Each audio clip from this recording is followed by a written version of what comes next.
Ladies and gentlemen, in today's module, we are getting into something that you would think would be a great source of enjoyment and excitement for most agency owners. Yet, most of the time, it has most agency owners pulling their hair out. And that is the topic of getting paid. Because a lot of these 1.0 and 2.0 agencies that I've referred to, in phase one of this program, they are still living in 2008 when it comes to invoicing. And because they're stuck in the past, they are dealing with mind-numbing issues. They are taking away focus from running their agency because they don't know how to get paid properly and how to frame it properly. So in today's module, I'm going to show you guys how to get paid, something that you would think would be relatively easy, but actually takes a little bit more thought and consideration than you would first assume. So with no further ado, let's get straight into it.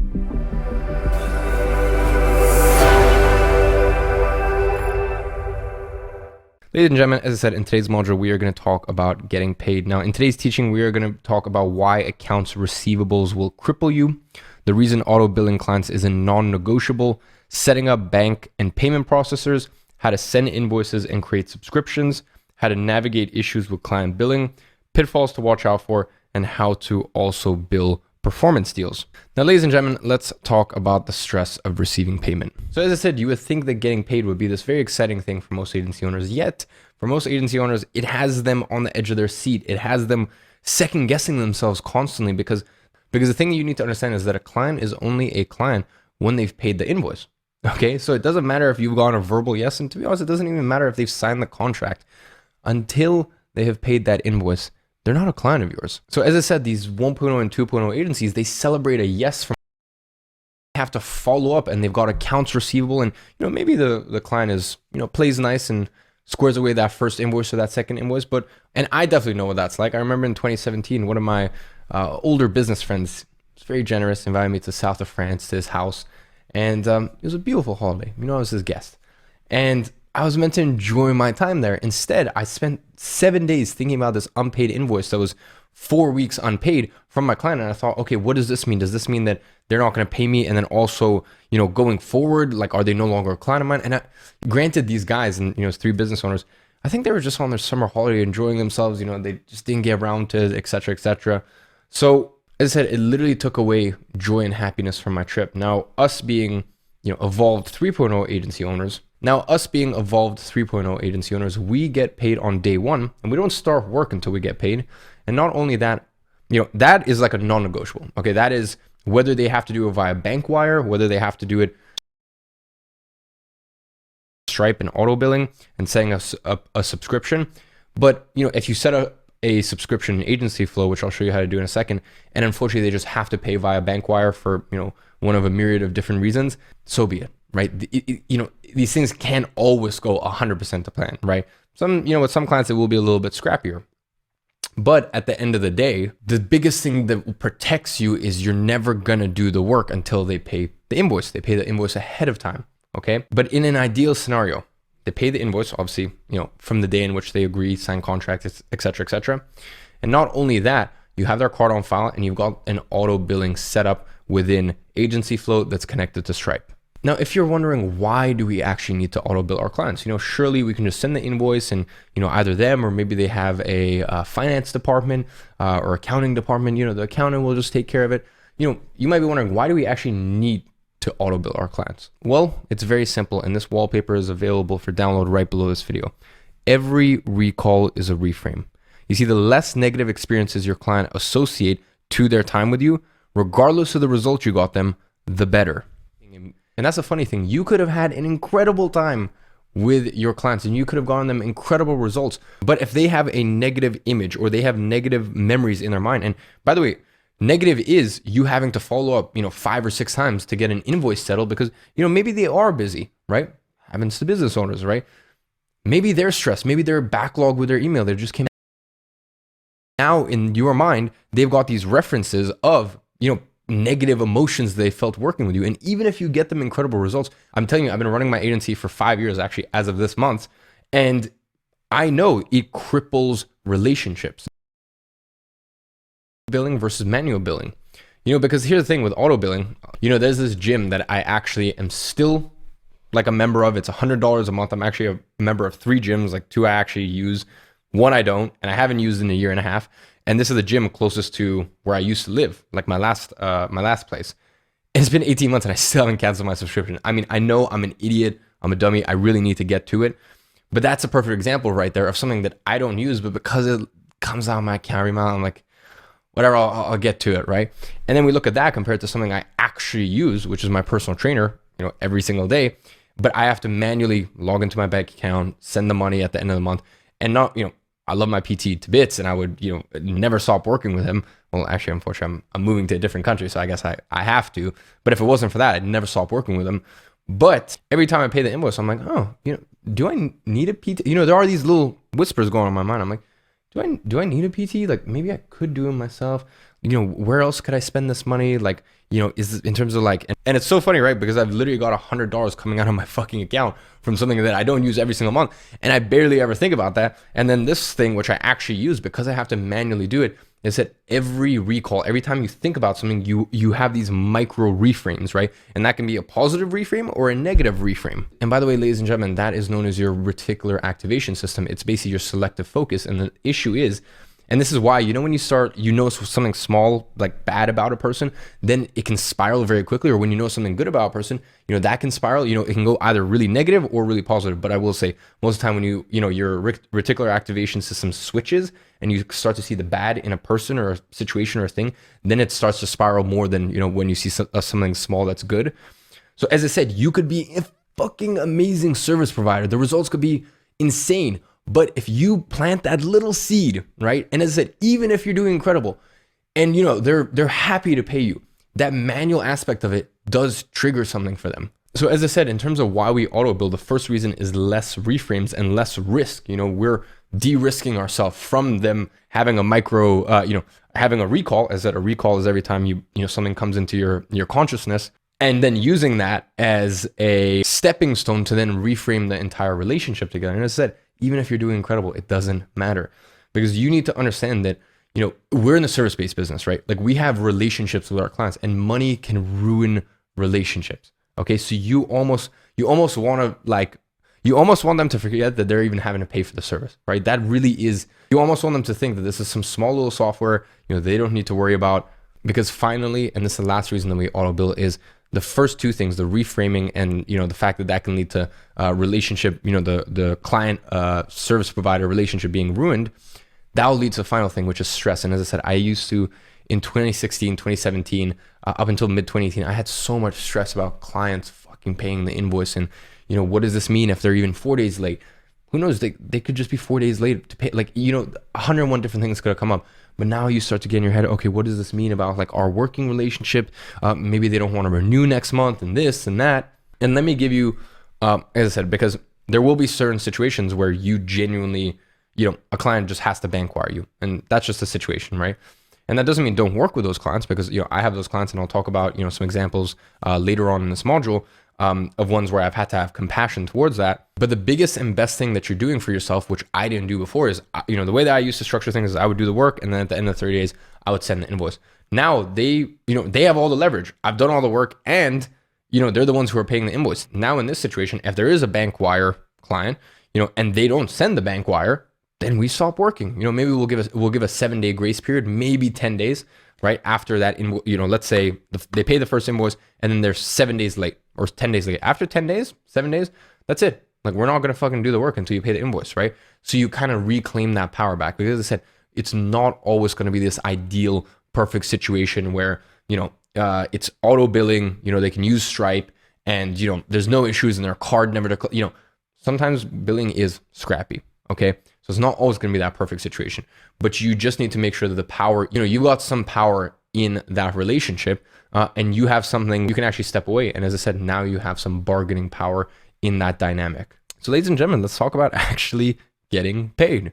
Now let's talk about how to actually get paid step by step. Now bear in mind, this is a summary. The full step-by-step written GIFs, photos, etc. I'll go ahead and drop that down below in the plug and play, like super technical step-by-step. So, don't worry, don't need to take notes here or anything like that.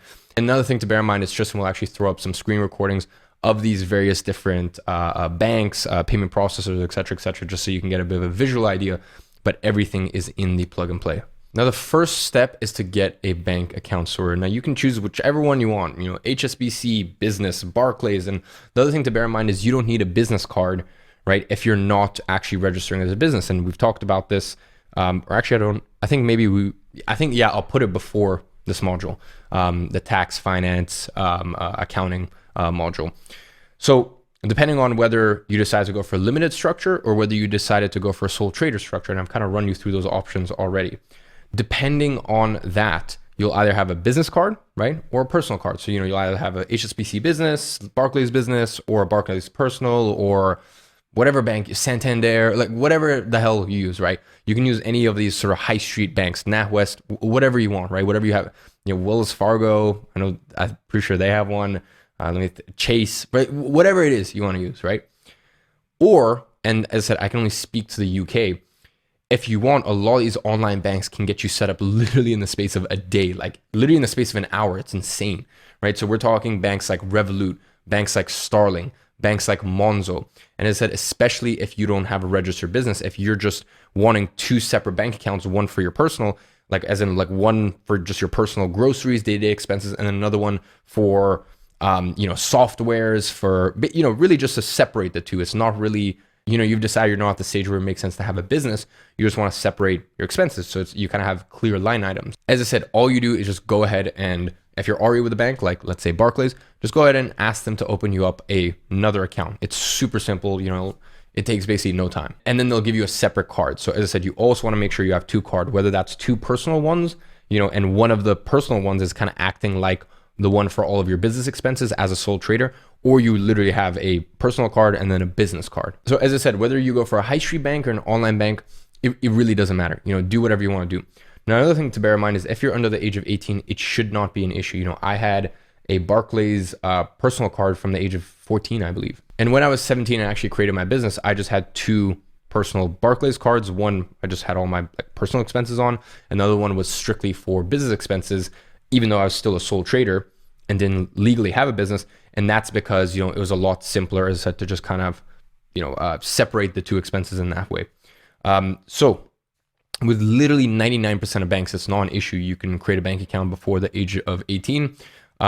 If you're in this weird 1%, literally not even 1%, like 0.5% audience where for some reason you can't create a bank account under the age of 18, then try to figure out some sort of arrangement with your parents, maybe an older friend, a brother or sister, get resourceful. But I've basically honestly never seen an example where someone under the age of 18 literally can't make a bank account and this becomes an issue, et cetera, et cetera. Now, once you have your bank account and your card, right, you should be able to set up within 5 days, whether that's, as I said, a Main Street bank or an online bank. Now you can proceed with setting up a Stripe account. Now, Stripe is the payment processor of choice. Now, they take anywhere from a 1.4% to 2.9% fee on every transaction. And it takes between 2 to 10 days to actually get sent to your bank account. Now, if you're in the US, the UK, it's all 2 days, 2 working days. And then I think maybe a few countries as well, they're really speeding up their processes.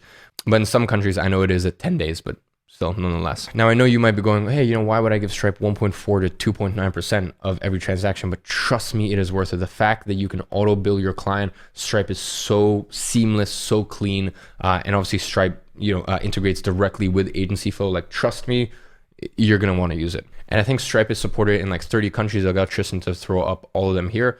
And they're always adding new countries to the mix. So 2 other things to bear in mind is Stripe does allow minors, people who are under 18 to join the account. In fact, I had mine for many, many months. And then one day they reached out and they're like, hey, we noticed you're below the age of 18. Could we get written consent from your mother? And I was like, yeah, sure. And I just got my mom to email in from her account. Well, funnily enough, I don't think my mom even knows this. I had the email to her. I had the password to her email. So I literally just went on her email and just sent an email on my, anyways. Point is, it was just as simple as that. And, I've been using Stripe for 4 years ever since, super chill. Another thing to bear in mind is that you can also use Stripe as a sole trader, right? Sole proprietor.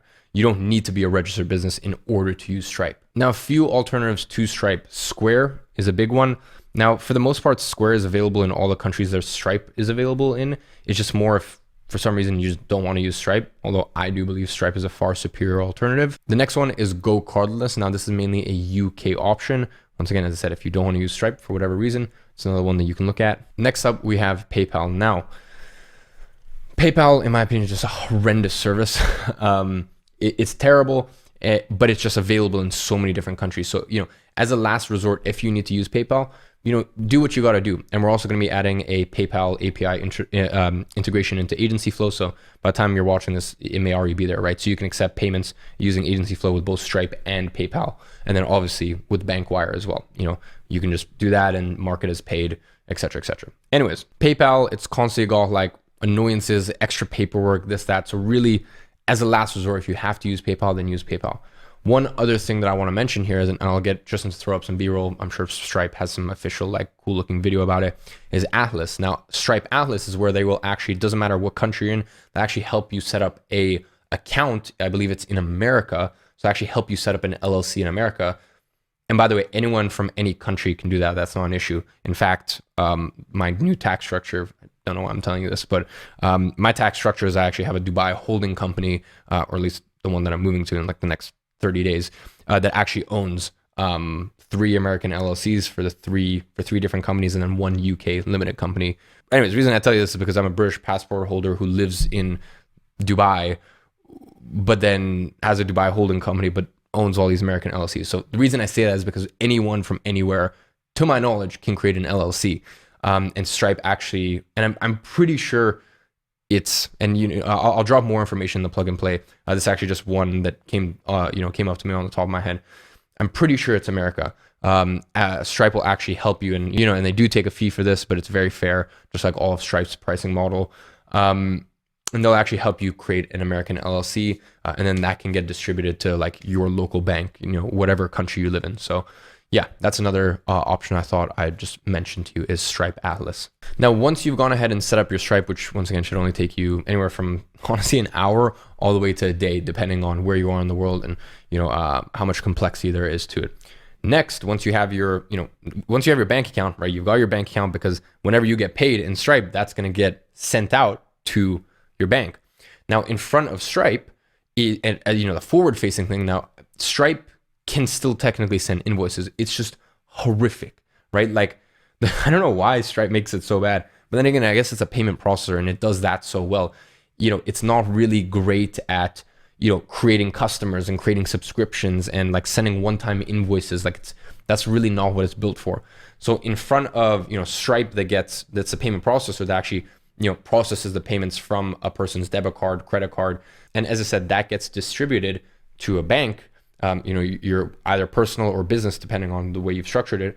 Now, in front of that is Agency Flow, right? Because Agency Flow actually is something that you would be really excited to send to your clients. It's a beautiful, beautiful invoice that you can curate the way that you would like. Now, the Stripe API, and as I said, later we want to add some function for like Square, GoCardless, PayPal, some of these other processors. But at the time of recording this, it's just Stripe. And as I said, we've got some more coming very, very soon. In front of that is Agency Flow. And this is where you can manage all of your clients, your subscriptions. Is it one time? Is it recurring?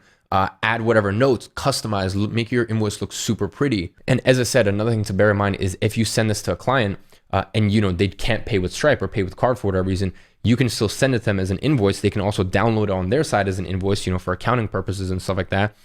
But you can send it to them as an invoice and they can pay it. They can tell you that they've paid, and you can actually mark it as paid.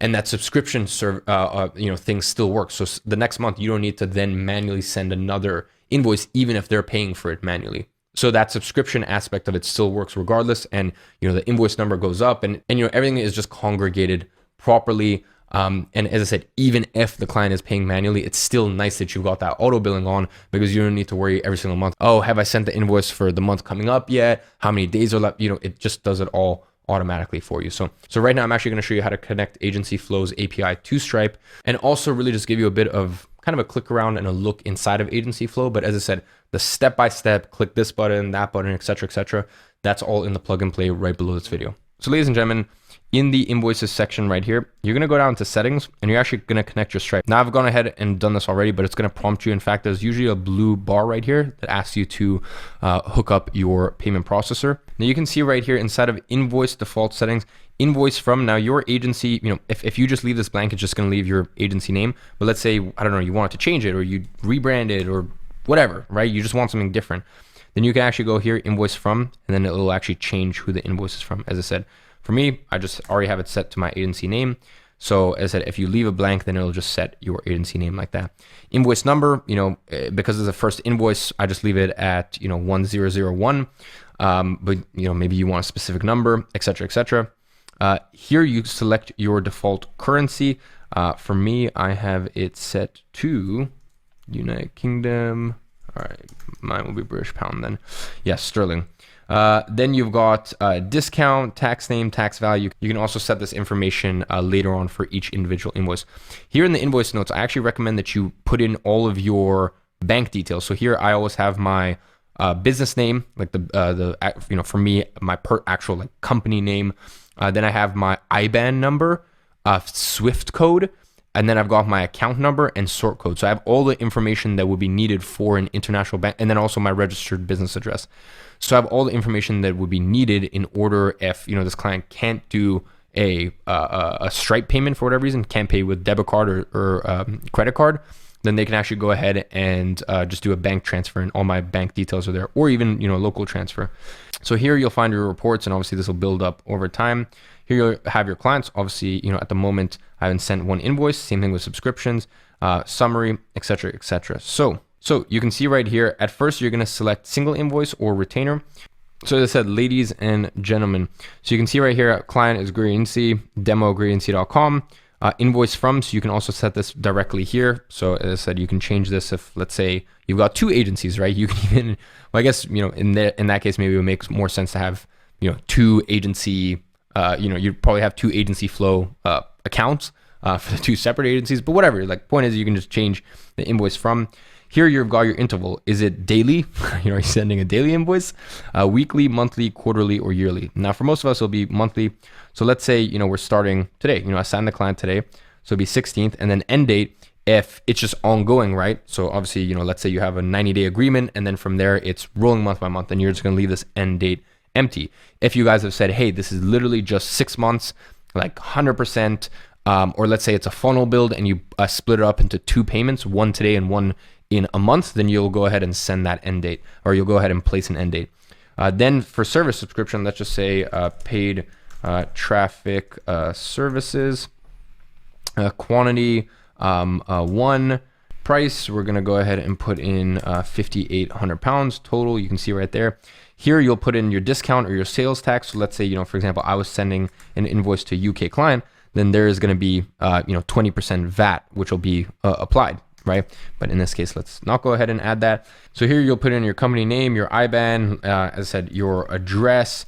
Now, as I said, there's a few more other things that I recommend outside of that, but company name, IBAN, Swift BIC, which is your Swift number, your sort code, and your account number. And then here as well, you can add your logo. So I haven't done that this time, but you can go ahead and I strongly recommend you do add your logo. So actually, let me go ahead and do that.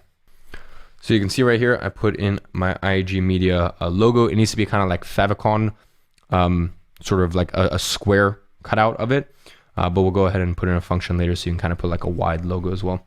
So as I said, when it comes to end date, you can just go ahead and leave it blank, and then that basically just means it'll keep going. But let's say, whatever, we just did we know for a fact it'll be a 3-month agreement. So that takes us to, 16th of November, if I'm not being a dummy. Yeah.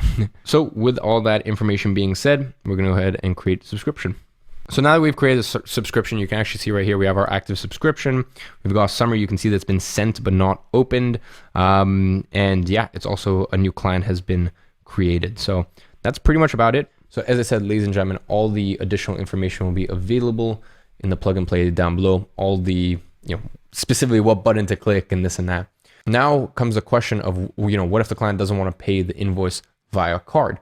Well, the first thing you need to do is just give them gentle clarification. Hey, you can actually use a credit card, you can use a debit card, whatever, any card that you would just pay for a software with, that you would order something on Amazon, any of those work. And a lot of times it's funny, clients don't actually realize that they can pay with either debit or credit card. So that clarifies things a lot of the time. Then if they're like, oh, I don't know if I feel comfortable with having my card on file, you go, well, first of all, I have zero access to your details. I'm not taking your card number down or anything like that. It's actually Stripe, the biggest payment processor on earth. The invoicing software, it actually hooks up to that. So it's actually stored in Stripe system.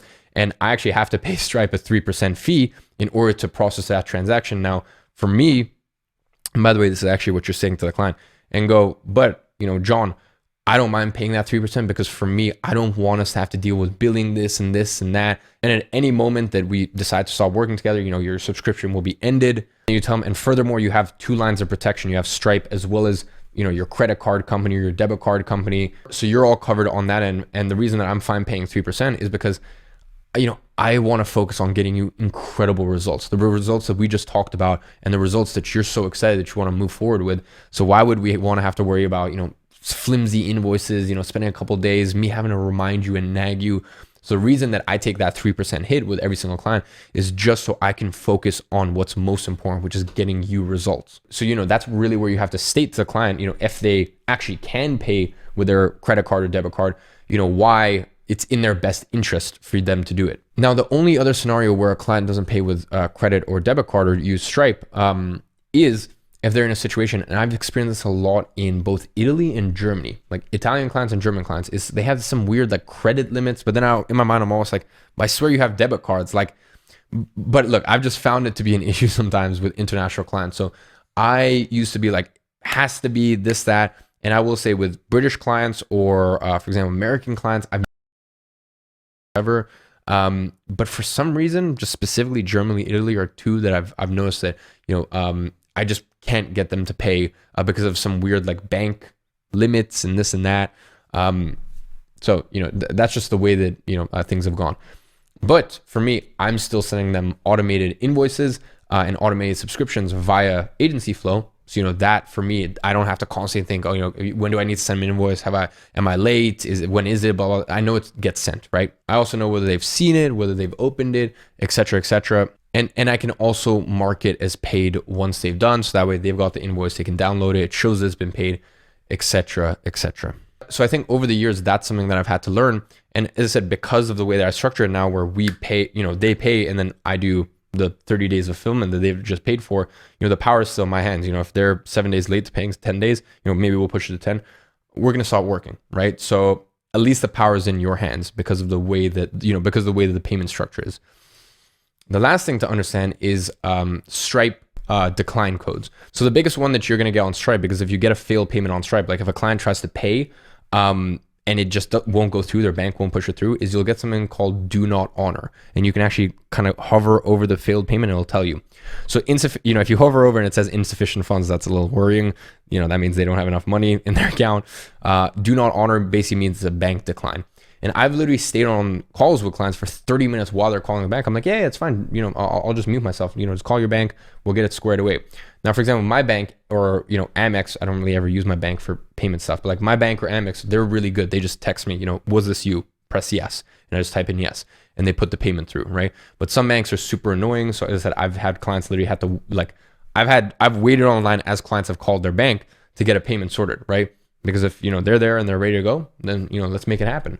So that's another important thing that I would say is just really understanding Stripe codes. Now, the last thing that I want to touch on, and this will also be put in the plug and play, is a performance billing schedule. Now, what happens when we have a performance client? Let's say it's like a 1,600, small 1,600 pound a month base fee, and then we make our money from performance. So let's say there's a performance client, right? So we have a base fee, right? So we charge the base fee, and then we're making the rest of our money from performance. I will charge that base fee on the first day for the next rolling 30 days, and then 30 days later, they'll get billed again for the next following 30 days of work, right? And I'll actually get Tristan to put up a timeline. Let's say the timeline is, it would be what, 80 days? Yeah, 80 days. So Tristan, 80-day timeline, please. So on day 1, they're going to pay month 1 retainer. On day 30, and by the way, it may be shorter or less, but you kind of get the general gist. On day 30, they're going to pay month 2 retainer. Then on day, let's say 40, now usually it's actually a week after the second month billing rolls around, we'll actually bill the performance from the first month, okay? Because we leave an extra 7 days, 10 days, just so we get, any attribution that comes in and any conversions that come in after that window that we still get attributed for. So day 40, we're gonna charge performance fee for month 1. Then when it comes to day 60, we're actually gonna charge month 3 retainer, okay?